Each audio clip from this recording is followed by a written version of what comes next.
edukasi nutrisi persiapan kehamilan.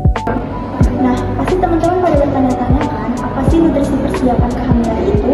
Jadi, nutrisi persiapan kehamilan adalah pemenuhan gizi pada tubuh ibu sebelum hamil, agar ibu lebih siap untuk menjalani kehamilannya. Nah, nutrisi persiapan kehamilan ini juga untuk mendukung tumbuh kembangnya si janin, serta mengurangi resiko komplikasi pada kehamilan si ibu.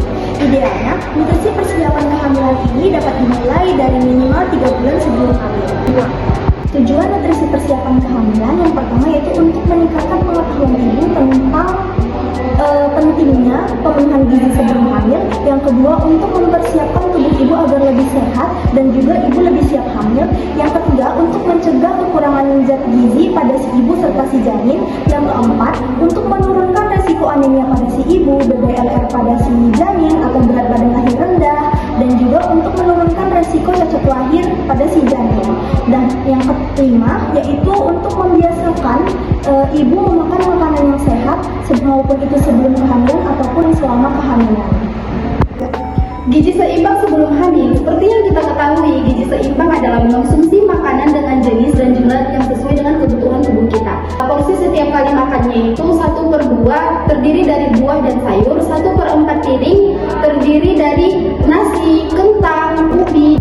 Selain itu juga minum air putih 8-10 gelas per harinya, lalu hindari makanan tinggi gula, garam, lemak, lalu hindari alkohol dan rokok, lalu lakukan aktivitas fisik seperti jalan kaki 30 menit setiap harinya. 1/4 piring makanan pokok seperti nasi, kentang, jagung, dan ubi. Lalu 1/4 piring lauk berprotein seperti ikan, ayam, telur, daging, tahu, dan tempe.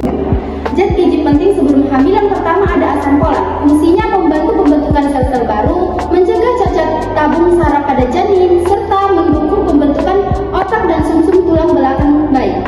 Kebutuhan yang dibutuhkan per harinya sekitar 400 mikrogram per hari, mulai minimal 1 bulan sebelum hamil hingga trimester pertama. Sumber makanannya seperti bayam, brokoli, kangkung, alpukat, jeruk, kacang-kacangan, hati, dan sereal yang difortifikasi. Nah, selanjutnya ada zat besi atau Fe.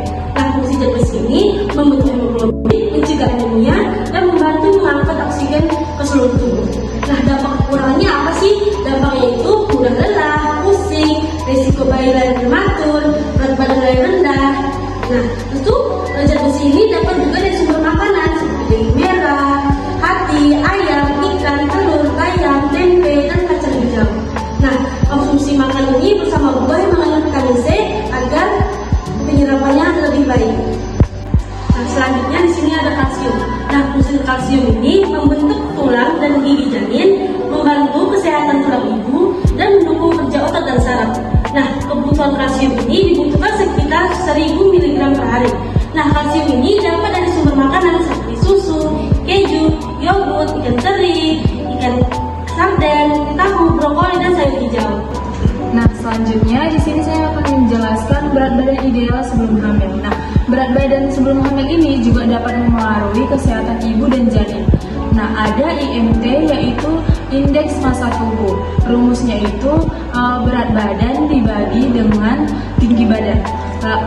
Dikategorikan kalau kurus dia itu kurang dari 18,5. Jika normal itu nilainya 18,5 sampai 24,9. Overweight itu dari 25 sampai 29,9 dan obesitas itu lebih dari 30.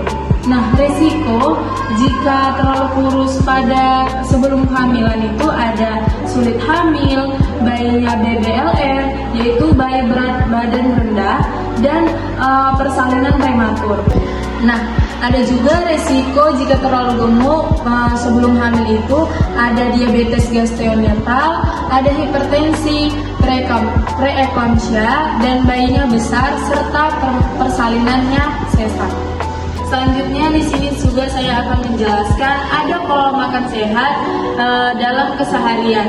Contoh menu sehari-harinya itu yaitu ada sarapan.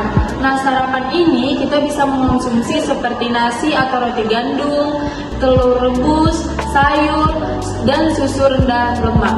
Lalu cemilan di pagi harinya itu bisa pisang ataupun apel. Lalu makan siangnya itu ada nasi, ikan, sayur bening, dan pepaya. Dan cemilan sorenya itu bisa kita memakan yogurt atau kacang rebus.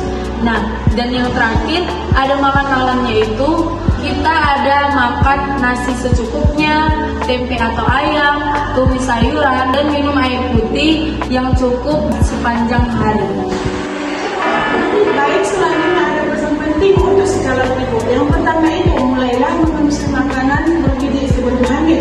Yang kedua itu minum suplemen asam folat sesuai anjuran tenaga kesehatan. Yang ketiga itu periksa kadar hemoglobin atau HB untuk mengetahui apakah mengalami anemia. Yang keempat itu pertahankan berat badan ideal. Yang kelima itu hindari merokok, alkohol dan konsumsi kafein berlebihan. Yang keenam itu lakukan pemeriksaan kesehatan sebelum menemukan kehamilan. Baik, di sini ada pun kesimpulan dari materi yang kami sampaikan, yaitu persiapan untuk krisis sebelum kehamilan merupakan langkah penting untuk menciptakan kehamilan yang sehat, gizi seimbang, pemenuhan asam folat, zat besi dan kalsium, menjaga berat badan ideal, serta menerapkan pola makan yang sehat dapat meningkatkan peluang kehamilan